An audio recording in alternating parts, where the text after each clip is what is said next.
وإذا قرئ القرآن فاستمعوا له وأنصتوا لعلكم ترحمون.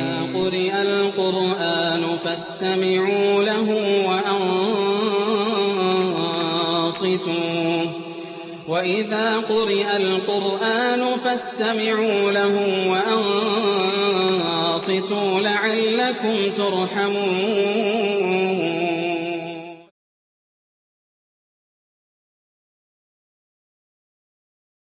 Assalamu alaikum wa rahmatullahi wa barakatuh. Welcome to Quran Circle 2. I'm Arkam Rashid, your host. In this episode, we will recite selections from Surah Al-Anbiya and Surah Al-Hajj. And the topic or the theme that we chose for today is a strong reminder. So let's start off as usual by welcoming and introducing our guests. On my right hand side, I have Sheikh Ibrahim Zidan. Assalamu alaikum and welcome to the show. Wa alaikum assalam wa rahmatullahi wa barakatuh. Sheikh, so the first surah that we're going to recite today is Al-Anbiya, which means the prophets, and the second is Al-Hajj.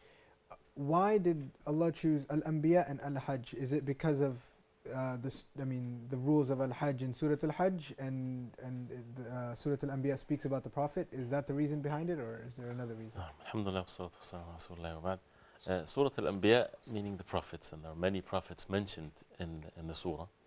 And right after that is the Surah Al-Hajj. It talks about the matters of the Day of Judgment, and also the Hajj being a resemblance of this. And in Surah Al-Anbiya, it talked about the Day of Judgment too. So they are related when it comes to the concept of the Day of Judgment, and Hajj are basically something that in Hajj we should be reminded of the Day of Judgment. The Hajj itself should remind us of the Day of Judgment and what's going to happen in the Day of Judgment, and that's why they're both definitely related to one another. Okay, thank you for that, Sheikh. Now I'm going to introduce our reciters for today. On my right hand side, I have Qari Abdul Khaliq Atiyah. Assalamu alaikum and welcome to the show. Wa alaikum assalam wa rahmatullahi. Next to him, I have Qari Ayman Abdul Munim. Assalamu alaikum and welcome to the show. Wa alaikum assalam wa rahmatullahi wa barakatuh. So starting us off today is Qari Ayman Abdul Mun'im. He will be reciting from verse number 83 in Surah Al-Anbiya. So go ahead, open your Mus'haf, follow along and enjoy. أعوذ بالله من الشيطان الرجيم. وأيوب إذ نادى ربه أني مسني الضر وأنت أرحم الراحمين. فاستجبنا له فكشفنا ما به من ضر وآتيناه أهله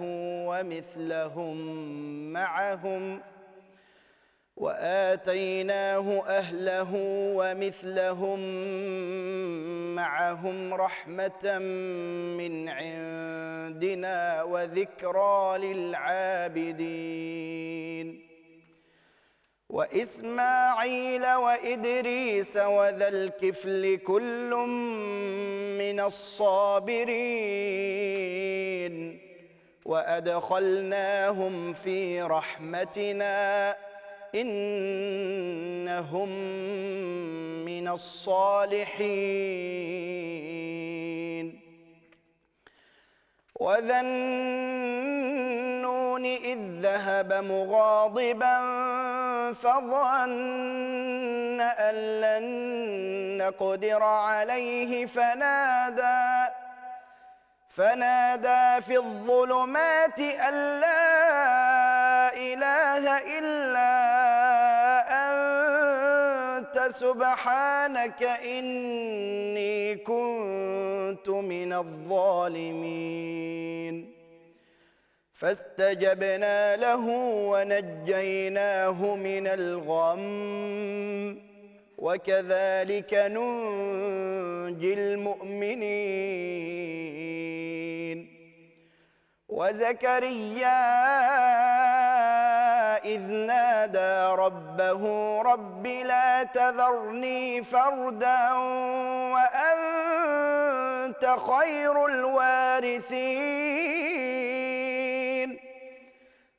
فاستجبنا له ووهبنا له يحيى وأصلحنا له زوجه إنهم كانوا يسارعون في الخيرات ويدعوننا رغبا ورهبا وكانوا لنا خاشعين. والتي أحصنت فرجها فنفخنا فيها من روحنا وجعلناها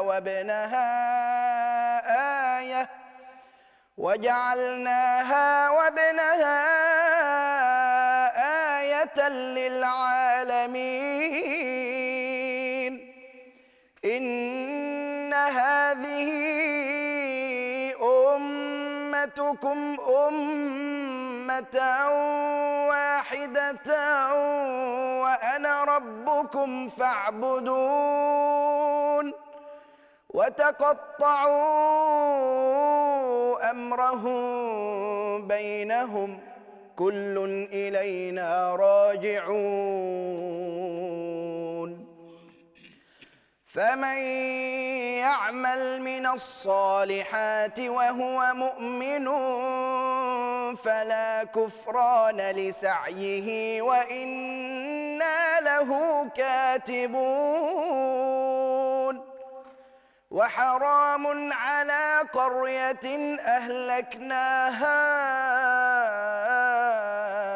أنهم لا يرجعون. حتى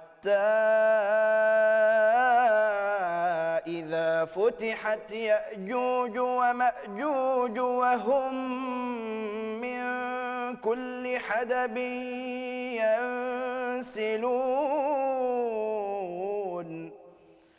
واقترب الوعد الحق فإذا هي شاخصة أبصار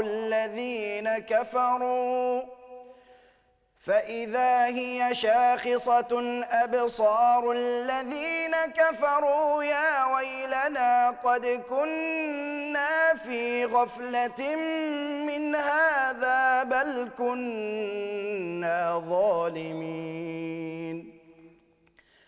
إنكم وما تعبدون من دون الله حصب جهنم أنتم لها واردون.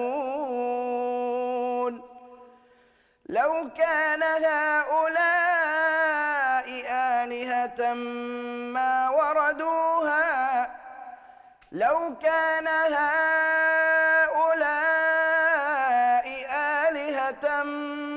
وردوها وكل فيها خالدون. لهم فيها زفير وهم فيها لا يسمعون. إن الذين سبقت لهم منا الحسنى أولئك عنها مبعدون. لا يسمعون حسيسها وهم فيما اشتهت أنفسهم خالدون. لا يحزنهم الفزع الأكبر وتتلقاهم الملائكة هذا يومكم الذي كنتم توعدون. يوم نطوي السماء كطي السجل للكتب كما بدأنا أول خلق نعيده وعدا علينا إنا كنا فاعلين. ولقد كتبنا في الزبور من بعد الذكر أن الأرض يرثها عبادي الصالحون. إن في هذا لقوم عابدين وما أرسلناك إلا رحمة للعالمين قل إنما يوحى إلي أنما إلهكم إله واحد فهل أنتم مسلمون فإن تولوا فقل آذنتكم على سواء وإن أدري أقريب أم بعيد ما توعدون إنه يعلم الجهر من القول ويعلم ما تكتمون وإن أدري لعله فتنة لكم ومتاع إلى حين قال رب احكم بالحق وربنا الرحمن المستعان على ما تصفون. Jazakum Allah khair. Thank you very much, Qari Ayman. That was wonderful. Thank you. Sheikh, so on the first page that he recited, it mentions a few prophets that are well known, and then it mentions a few other names. I just wanted to ask you, are these prophets as well? Like, for example, it says وَذَا الْكِفْلِ وَذَا النُّونِ. Alongside, you have Ismail, Idris. Ismail and Idris, these are known prophets. What about these other people that are mentioned on this page? Alhamdulillah, wa salatu wa salam ala Rasulillah. They are prophets of Allah, and the Prophet ﷺ mentioned that. And the Noon, for example, is Yunus ﷺ. And these stories of the prophets that are mentioned in the surah mentions in it certain things that they faced, certain trials that they faced. And these trials, for us to learn that Allah subhanahu wa ta'ala is the Most High. When He tests the best of His creation, He tests them for a reason, for them to be elevated with their iman, for them to turn to Allah subhanahu wa ta'ala with dua. And we get to know also and to learn the dua to use whenever we face calamities and tests, like the dua of the Noon, as the Prophet ﷺ, he said that whoever faces a difficulty, if he makes the same dua, Allah subhanahu wa ta'ala will accept, because it clearly says in the ayah that Allah subhanahu wa ta'ala accepted his dua, and the same way we would save the believers, which is to say, La ilaha illa anta subhanaka inni kuntu min al-zalimin. And if this is a very important concept though. This is a prophet of Allah, and he is stating the tawheed of Allah subhanahu wa ta'ala and glorifying Allah subhanahu wa ta'ala and saying that he is among the transgressors, among the unjust. And the Prophet ﷺ, when he taught Abu Bakr radiallahu anhu, Abu Bakr radiallahu anhu being the best of the ummah after the Prophet ﷺ, that his iman, if it's in one side of a balance, and the iman of the whole entire ummah on the other side, the iman of Abu Bakr radiallahu anhu would outweigh all of this. The Prophet ﷺ, he taught Abu Bakr radiallahu anhu to say a dua after tashahhud and before salam. And you can imagine what is this dua for Abu Bakr radiallahu anhu, the best of the ummah, is to say, Allahumma inni zalamtu nafsi dhulman kathira, wa la yaghfiru dhunuba illa ant, faghfir li maghfiratan min indika warhamni innaka antal ghafurur rahim. The same meaning. O Allah, I transgressed upon myself a great transgression, and no one forgives the sin except you. So forgive me a forgiveness from you and have mercy on me. You are the most forgiver, the most merciful. So it shows that the more the person is elevated, the more he humble himself to Allah subhanahu wa ta'ala, that he feels that he wronged himself so much. Just the fact that he did not fulfill the ibadah the way it ought to be, because Allah subhanahu wa ta'ala, nothing is the like of him. Okay, and also I see here that, for example, when Ayub asked Allah subhanahu wa ta'ala to cure him, he says, وَأَنْتَ أَرْحَمُ الرَّاحِمِينَ. And then we see when Zakaria, for example, asked Allah subhanahu wa ta'ala to grant him a child, he says, وَأَنْتَ خَيْرُ الْوَارِثِينَ. Can we extract something from this when you're making dua? Yes, so definitely. When we're making dua, we use the names and attributes of Allah subhanahu wa ta'ala according to what we're asking for.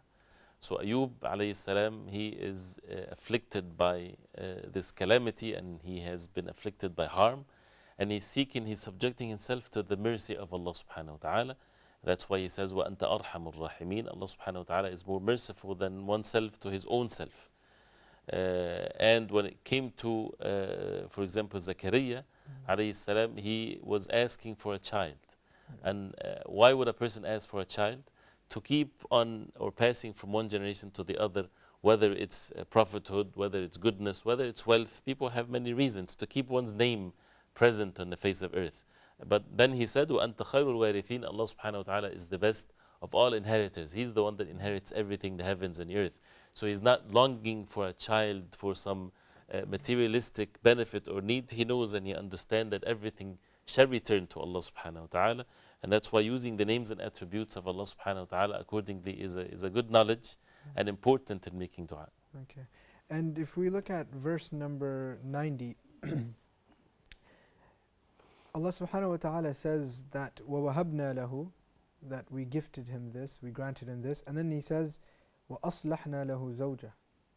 So why did Allah subhanahu wa ta'ala mention this part that he, وَأَصْلَحْنَا لَهُ زَوْجَهُ, when he could have just وَوَهَبْنَا لَهُ, gifted it to him? No. Allah subhanahu wa ta'ala, of course, the most wise, every word is a perfect word in its place. And that's why the child or the offspring is a gift from Allah subhanahu wa ta'ala. And everything is a gift from Allah subhanahu wa ta'ala, of course, but has the unique meaning of this is something given without deserving anything. Right? A person, when you have a child, it's not like we deserve anything. It's something that is given to us. And he was given a wife, but what is meant here is not just the wife. Anybody can have any wife. But what matters for the wife is that she's upright. So that what concerns a person, if a person wants to get married, it's not about just getting married, but it's getting married to someone that is upright, someone that is righteous. Otherwise, the wife can be miserable for one's, for a husband. So Allah subhanahu wa ta'ala gave Zakaria alayhi salam an upright wife, a righteous one, and he gave him as a gift, Yahya, and he made him a prophet of Allah. And it shows why the significance of the word aslahna, that he made her upright and righteous, that they used to be in haste, yusari'un. They are in haste in matters of goodness, and they make dua to Allah subhanahu wa ta'ala, hoping for the rewards from Allah, and out of the fear of Allah subhanahu wa ta'ala, and they were khashi'een. Characteristics that really, since this is mentioned, this is how the families should be established. You have a wife that is righteous, and of course the husband, Zakaria alayhi salam, is a righteous man. And both of them, and that's why it says the family, they are always in haste in doing what is good. And they call upon Allah subhanahu wa ta'ala with the hope for the rewards from Allah, fear of Allah subhanahu wa ta'ala. And they're all in state of khushu' and humbleness to Allah subhanahu wa ta'ala in their salah, in their ibadah. And this is how the early generations of Islam used to be. And this is what we need to question ourselves. Our families, is it just the man is righteous? Is it only the woman that is righteous? Is it only the son or the daughter? Sometimes you would find these exceptions, but where's the whole entire family being righteous and khushu' and dua? And as Abu Hurairah radiallahu anhu used to split the night into three. 1/3 for himself to pray, and then he would wake up his wife and then his daughter. So the whole night is in ibadah and they take turns. And where is that in our families today? This is what we need to put the effort to imitate these best individuals, the messengers of Allah. Of course, inshaAllah. Sheikh, if we come to verse number 92, it says, Inna hadhihi ummatukum ummatan wahida, that it's speaking about nations, and it's saying that we are all one. Wa ana rabbukum fa'budun. Can you just give us a light tafsir of this ayah? The ayah, this is your ummah. Inna hadhihi ummatukum ummatan wahida. It's one nation. And Allah subhanahu wa ta'ala is the Lord, so worship Him alone. When you look at the verses before, the surah talks about many prophets. And every prophet was sent to nations and his tribes, and people followed the prophets. All of these people, all of these nations, they're not different nations. They're not different sects. They're all one ummah. They're all one nation. Why is it one nation? Because all the messengers, they're all brothers, as the Prophet ﷺ said. They came with one message, and that is to the people to worship Allah subhanahu wa ta'ala alone. So why they need to be many nations when it's only one from that perspective? That they are worshipping Allah subhanahu wa ta'ala alone. What people did after the prophets is what made them split. When they called people to associate partners with Allah, when they changed the message of the messengers. Otherwise, all the messengers of Allah, they were messengers of Islam, calling people to submit themselves to Allah subhanahu wa ta'ala alone. And also it's a call for this ummah. So you can imagine every prophet came with the same message. And also for this ummah, the followers of Prophet Muhammad sallallahu alayhi wa sallam, this is one ummah. If they worship Allah subhanahu wa ta'ala alone, if they follow the Prophet sallallahu alayhi wa sallam, therefore, why they are disunited? But they should be united on the truth, not united on just for the sake of uniting themselves, but on the truth, which is وَأَنَا رَبُّكُمْ فَاعْبُدُونَ. I am your Lord, so worship me. And the word رَبُّكُمْ, the significance of it, that He's the Lord, that means He's the one that dictates on us what is right and what is right, what is wrong, what is halal, what is haram. The whole entire religion from Allah subhanahu wa ta'ala, and He's the only one that we worship, and He's the one that sent the messengers of Allah. So it's a very important concept, and it shows that the religion of Allah, the concept of people saying there are many religions, or three religions, or monotheistic religions, it's only one religion, and that is the religion of Islam, which is the religion of Moses and Jesus and Abraham and all of the prophets of Allah. So all the prophets before Prophet Muhammad sallallahu alaihi wasallam. Okay, Sheikh, I want to move to verses 95, 96 and 97, but we'll get one of the reciters to recite it for us, inshallah, if Sheikh Abdul Khaliq can recite from وحرام 3 verses, inshallah. وحرام على قرية أهلكناها أنهم لا يرجعون حتى إذا فتحت يأجوج ومأجوج وهم من كل حدب ينسلون واقترب الوعد الحق فإذا هي شاخصة أبصار الذين كفروا يا ويلنا فإذا هي شاخصة أبصار الذين كفروا يا ويلنا قد كنا في غفلة من هذا بل كنا ظالمين. Jazakallah khair. Thank you very much, Qari Abdul Khaliq. Thank you. Sheikh, so this the second verse mentions Ya'juj and Ma'juj. We want to know who they are. Ya'juj and Ma'juj are mentioned in more than one place in the Quran. And these are huge nations that Allah subhanahu wa ta'ala mentioned in the Quran as one of the signs of the hour. As it's mentioned in the end of Surah Al-Kahf, that Dhul Qarnayn built this mighty wall to prevent them from spreading corruption on earth. And they are hidden from the eyes of the human beings. And that's why we don't need to ask how can they be hidden when there's all kinds of satellites and things like that. Allah subhanahu wa ta'ala is able to do all things. They are present on earth, and they are somewhere on the face of earth, and there's between them and to come out is a huge wall that was built by Dhul Qarnayn.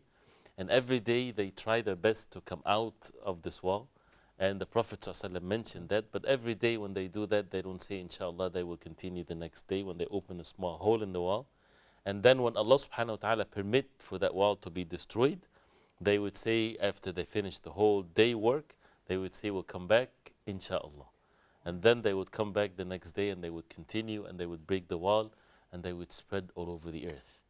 And their coming out would be at the time of Isa alayhi salam, Jesus the son of Mary, when he would be present on earth, and they would siege him and his followers on the mountain of Tur. And then Allah subhanahu wa ta'ala will send on them, Isa alayhi salam will not fight them, because there are people that nobody can stand in front of them whatsoever. Nobody can oppose them whatsoever. They got so much number and so much might, and their number are so much, as the Prophet ﷺ even said in the hadith about the Ba'th al-Nar, or those people of the hellfire, that from every 1,999 in the hellfire, and the Prophet ﷺ said one from this ummah, 999 from Ya'juj and Ma'juj, so they are huge in number. So these nations, basically Allah subhanahu wa ta'ala would, after they become so much spreading corruption and being so arrogant that they would say we finished the people on the face of earth, now let's kill those people in the heavens. And they would shoot their arrows to the skies, and it would come back to them as a fitna, as a trial for them with blood in it, as it's mentioned in the hadith Sahih Muslim. And then Allah subhanahu wa ta'ala will send on them a very small, tiny worm that usually attack the camels in their nose. So it would attack them and they will all die and fall all at once, just instantly like this. And this is by the power of Allah subhanahu wa ta'ala. And then Isa alayhi salam and his followers will come down from the mountain of Tur, and they could not stand the smell of the rotten bodies of these nations, Ya'juj and Ma'juj, and life becomes impossible in that case. And then Allah subhanahu wa ta'ala will send, huge, humongous birds and will take these bodies away, and rain will come to clean the earth. So it's part of what's going to happen before the Day of Judgment, one of the signs of the Day of Judgment, and that's what the ayah says. When the wall is opened, then they would come from all high place, from all places, covering the earth with their corruption. That's very interesting, Sheikh. Now we're going to go for a short break, and as soon as we come back, we will continue with a selection of verses from Surah Al-Hajj, so stay tuned.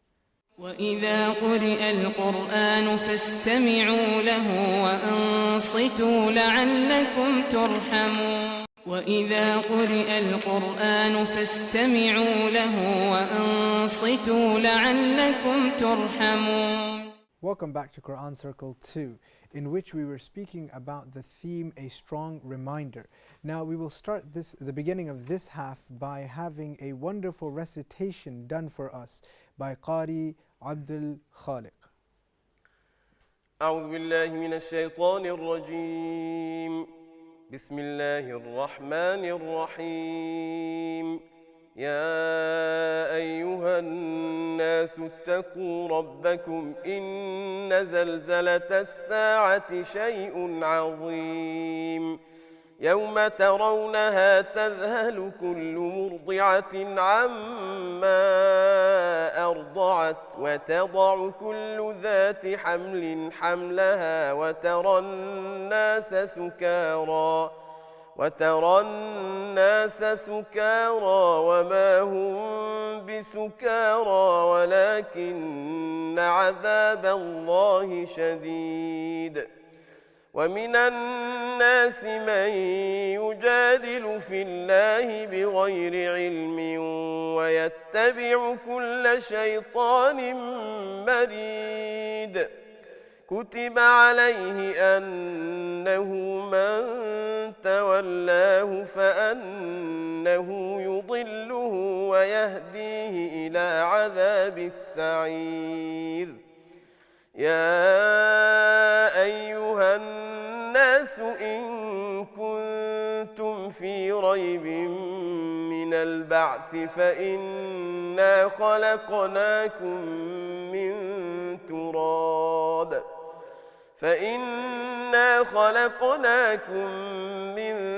تراب ثم من نطفة ثم من علقة ثم من مضغة مخلقة وغير مخلقة لنبين لكم ونقر في الأرحام ما نشاء إلى أجل مسمى ثم نخرجكم طفلا ثم لتبلغوا أشدكم ومنكم من يتوفى ومنكم من يرد إلى أرذل العمر لكي لا يعلم من بعد علم شيئا وترى الأرض هامدة فإذا أنزلنا عليها الماء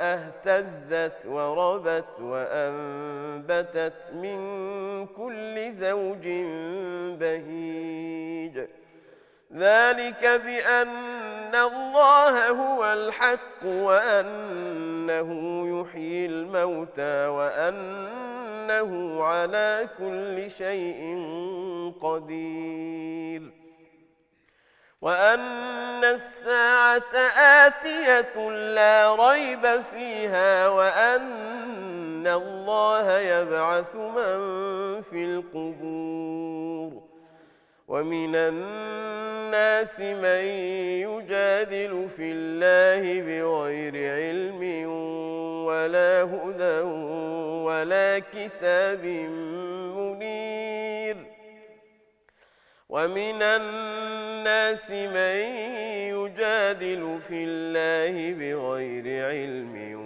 ولا هدى ولا كتاب منير ثاني عطفه ليضل عن سبيل الله له في الدنيا خزي ونذيقه يوم القيامة عذاب الحريق ذلك بما قدمت يداك وأن الله ليس بظلام للعبيد ومن الناس من يعبد الله على حرف فإن أصابه خير اطمأن به وإن أصابته فتنة انقلب على وجهه خسر الدنيا والآخرة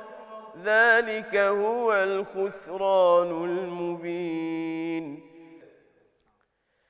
يدعو من دون الله ما لا يضره وما لا ينفعه ذلك هو الضلال البعيد يدعو لمن ضره أقرب من نفعه لبئس المولى ولبئس العشير إن الله يدخل الذين آمنوا وعملوا الصالحات جنات إن الله يدخل الذين آمنوا وعملوا الصالحات جنات تجري من تحتها الأنهار إن الله يفعل ما يريد من كان يظن أن لن ينصره الله في الدنيا والآخرة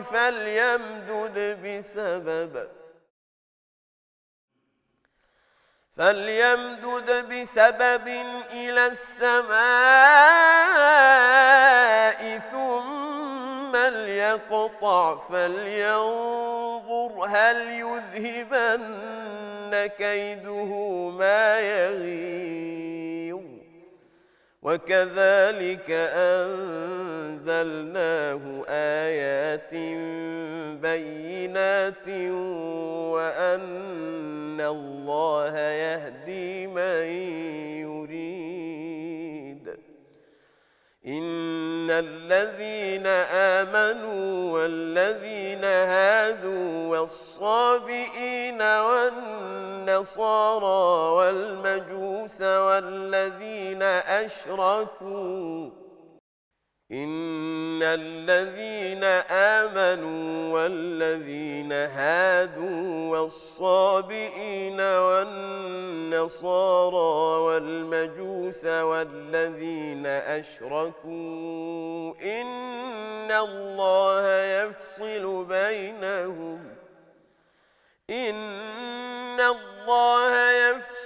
بينهم يوم القيامة إن الله على كل شيء شهيد ألم تر أن الله يسجد له من في السماوات ومن في الأرض والشمس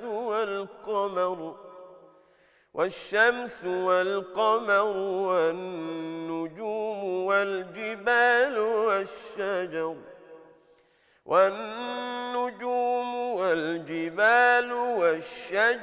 والدواب وكثير من الناس وكثير حق عليه العذاب والنجوم والجبال والشجر والدواب وكثير من الناس وكثير حق عليه العذاب ومن يهن الله فما له من مكرم ومن يهن الله فما له من مكرم إن الله يفعل ما يشاء. Jazakumullah khair. Thank you very much, Qari Abdul Khalik. That was wonderful and beautiful. Sheikh, let's start from the beginning of the surah. In the first verse, Allah subhanahu wa ta'ala says, Inna zalzalat as-sa'ati shay'un 'azim. What is he speaking about? It's talking about the Day of Judgment. And this is a call from Allah subhanahu wa ta'ala to all mankind to prepare themselves to fear Allah subhanahu wa ta'ala, because the Day of Judgment is coming, and the Day of Judgment is not like the days of this life. It has horrors in it, and the horrors in it nobody can ever imagine. That's why it says, Inna zalzalat as-sa'ati shay'un 'azim. The zalzala, the shaking of the hour, is something that is so great, something that nobody ever seen ever. And then the ayat goes on and on with describing the horrors of the Day of Judgment, that it's so much of a great significance to it that even the murdi'ah, the one that is suckling her child, breastfeeding her child, she would be busy away from this. She would not even pay attention to her child. And the pregnant woman, she would drop her fetus, right? She would even, this is the severity of the Day of Judgment. And you would see the people as if they're intoxicated, when they're not intoxicated, but because the punishment of Allah subhanahu wa ta'ala is so severe. The horrors in the Day of Judgment that the people would see, the earth would change and the heavens and so on. That's one thing. And what's even worse is that every single human being, they do not know whether they are going to be from those who are punished in hellfire, or they are going to be from the people of Jannah. So the horrors of it and the effect of it and the agonies of it is something that never ever happened whatsoever. And that's why the first call is so important. Ya ayyuhan nasu ittaqu rabbakum. Whoever wants to shield himself and protect himself from the horrors of the Day of Judgment, just one word is mentioned here: shield yourself from the punishment of your Lord. Have the taqwa, be obedient to Allah subhanahu wa ta'ala, have the fear of Allah, follow the way of the Messenger sallallahu alayhi wa sallam. And Allah subhanahu wa ta'ala, out of His mercy, He keeps on mentioning the great evidences from one verse to the other to bring this taqwa in our hearts, and how that is important, of course, in establishing this fear of Allah subhanahu wa ta'ala. Okay. And now I want to ask you about two verses, number 3, and if we turn the page, it's on number 8. In the first one, it says, وَمِنَ النَّاسِ مَنْ يُجَادِلُ فِي اللَّهِ بِغَيْرِ عِلْمٍ وَيَتَّبِعُ كُلَّ شَيْطَانٍ مَرِيدٍ. And then verse number 8 is similar. It says, وَمِنَ النَّاسِ مَنْ يُجَادِلُ فِي اللَّهِ بِغَيْرِ عِلْمٍ وَلَا هُدًى وَلَا كِتَابٍ مُنِيرٍ. Can you explain these two to us? Both verses are talking about something evil that some people do, and that is to argue about Allah subhanahu wa ta'ala. And what is meant by this, and each verse has its unique meaning, people do not argue about the signs of Allah subhanahu wa ta'ala that they see with their own eyes. You won't find people saying, I don't like to breathe the air, I like to breathe under the water. I don't like to eat food to sustain my life. People don't argue with these signs of Allah. They see it and they believe in it, and this is they're submitting themselves to Allah subhanahu wa ta'ala. But they argue with regards to the other set of signs, and it's still from Allah subhanahu wa ta'ala, and that is the haqq, the truth, the revelation from Allah. So they would argue against it, oppose it, and so on.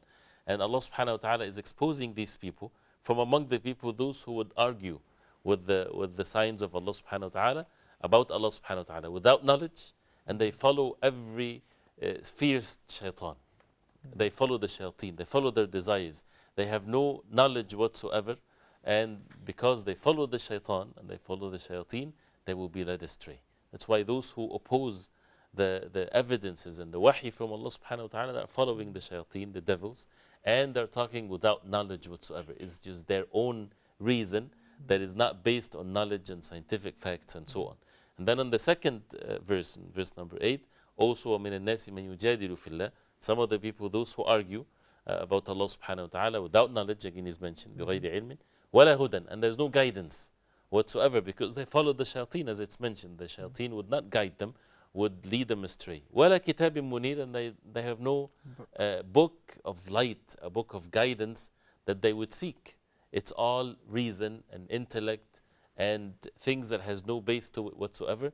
And basically they would have a disgrace in this life and a punishment in the hereafter as a result of this. And actually the surah is talking about different types of people, as it's mentioned, for example, in ayah number 11, and so on. And the benefit of this is for the reciter of the Quran to see the different types of human beings, and we're one of the human beings. So which category we fit in? Are we among the believers or the disbelievers? Or the believers, do they have this disease of arguing against the evidences from Allah subhanahu wa ta'ala, or we submit ourselves to Allah subhanahu wa ta'ala? Okay, and you know the second verse we were speaking about, which was number 8, could we say that people who argue within the religion as well, like for example Muslims that argue amongst themselves without any knowledge of the religion whatsoever, that can come under this verse as well? Of course, and this is actually one of the principles of tafsir. Even if the verses are talking about disbelievers, but it's talking about a specific characteristics about the disbelievers, the same thing is forbidden also for the believers, and they would receive punishment if they would fall into the same characteristics, the evil characteristics as the disbelievers. And the same thing for ayah number 11, for example. Some of those people, those who worship Allah subhanahu wa ta'ala on the edge, if good happens to them, they're very content with the deen. I think this is a very important verse to discuss, really, because it affects our life and with the different fitan and tribulations. So let's get one of the reciters to recite, inshallah.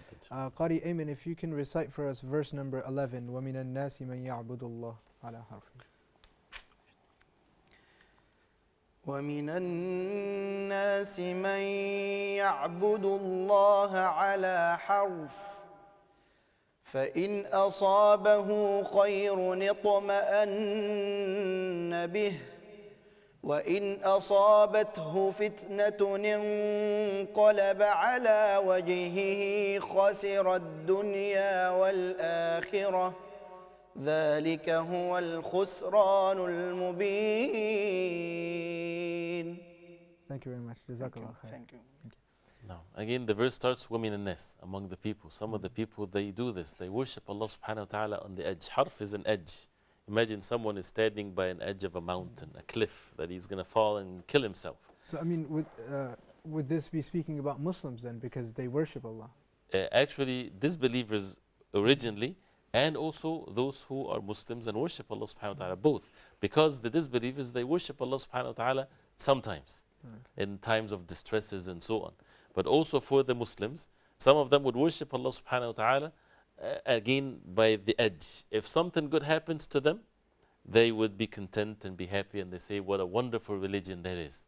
Right? The more he prays, the more he finds more wealth and more happiness in his family, and everything is perfectly working. So you would say this is a perfect religion, right? And he would continue to worship Allah. But then when a fitna afflicts him, a trial, he faces a test.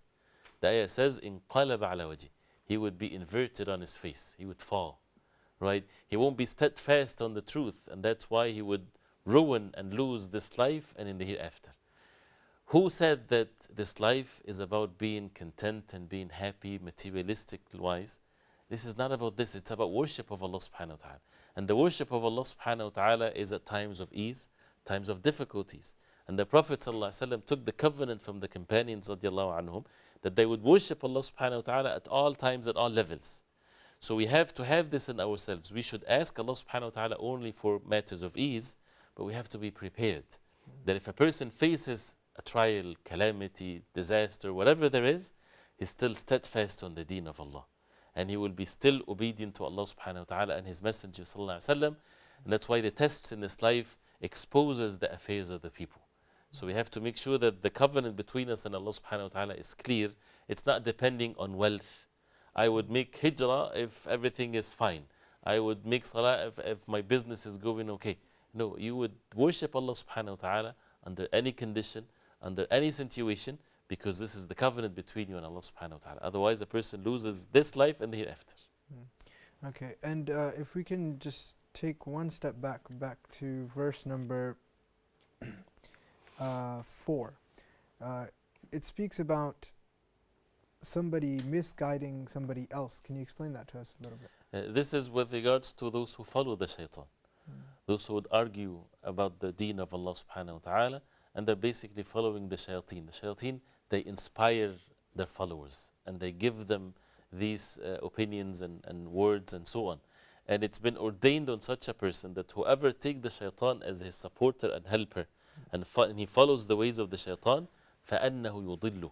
He would definitely, no doubt, he would lead them astray and he would guide them to the punishment. Guiding here, or yahdi, comes in the context of that they will be guided to the hellfire. So as if they are diligently following this path and they know the end of it is the hellfire, and they're going to it and they're going in it with very energy and so all kinds of persistency to ruin themselves. This is the way of the person that follows the whispers and the ways of shaitan. Okay, now moving on to verse number 15, Sheikh. It speaks about من كان يظن أن ينصره الله في الدنيا والآخرة فليمدد بسبب إلى السماء. What is this بسبب إلى السماء? This ayah is to challenge those who think that the religion of Allah would not be superior, would not prevail. That if they think that Allah subhanahu wa ta'ala would not give victory to the deen of Allah in this life and hereafter, hang yourself to the wall, kill yourself basically. That's what it means. And then cut this sabab or this rope and see then if your anger will go away. Right? Meaning it's a way of challenging them and saying, if you hate so much the deen of Islam, for those who are haters to the deen of Allah, your hate would not diminish the light of Allah subhanahu wa ta'ala. It's for the believers to be calm and to be content. The religion of Allah will be victorious, will be superior. You just need to be sincere and to fear Allah subhanahu wa ta'ala. And nobody will be able to defeat the deen of Allah. For those who think bad about Allah subhanahu wa ta'ala, that He won't give His religion victory and make the followers of the religion superior, if they would follow the religion in the right way. Okay, and the second to last ayah that was recited, it says, إِنَّ الَّذِينَ آمَنُوا وَالَّذِينَ هَادُوا وَالصَّابِئِينَ وَالنَّصَارَى وَالْمَجُوسِ. It's giving different categories of people. And then it says, إِنَّ اللَّهَ يَفْصِلُ بَيْنَهُمْ يَوْمَ الْقِيَامَةِ. Why is He going to be dividing between all these different categories instead of just believers and non-believers? Now, these are the different types of human beings. And that's why the surah from the beginning says, وَمِنَ النَّاسِ, from the people, from the human beings, from the human beings. And the human beings are these categories, believers, and specifically the different types of disbelievers. Other than the believers, there are all disbelievers, of course, right? But there are more than one type of disbelievers, and that's why they're mentioned here with their categories. And because between these disbelievers to one another, there were disputes. Even these disputes will be brought to the justice of Allah subhanahu wa ta'ala, even though all of them are matters of disbelief anyway.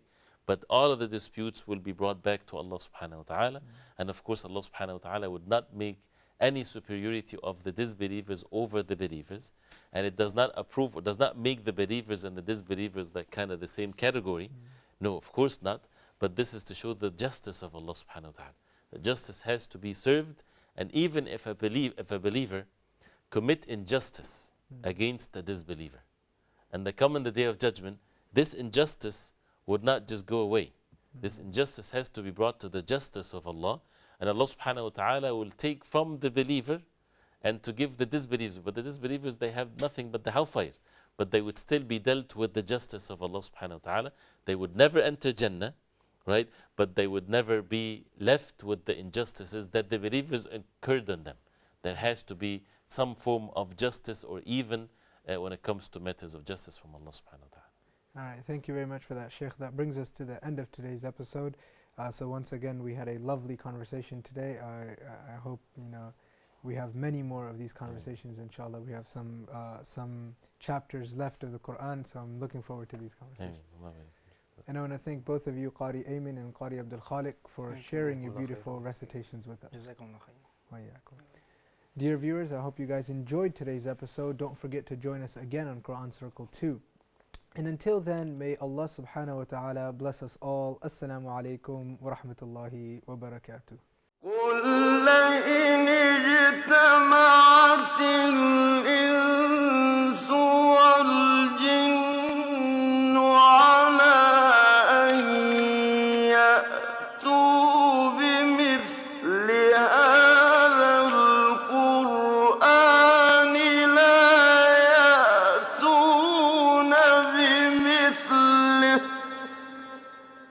لا يأتون بمثله ولو كان بعضهم لبعض ظهيرا وبالحق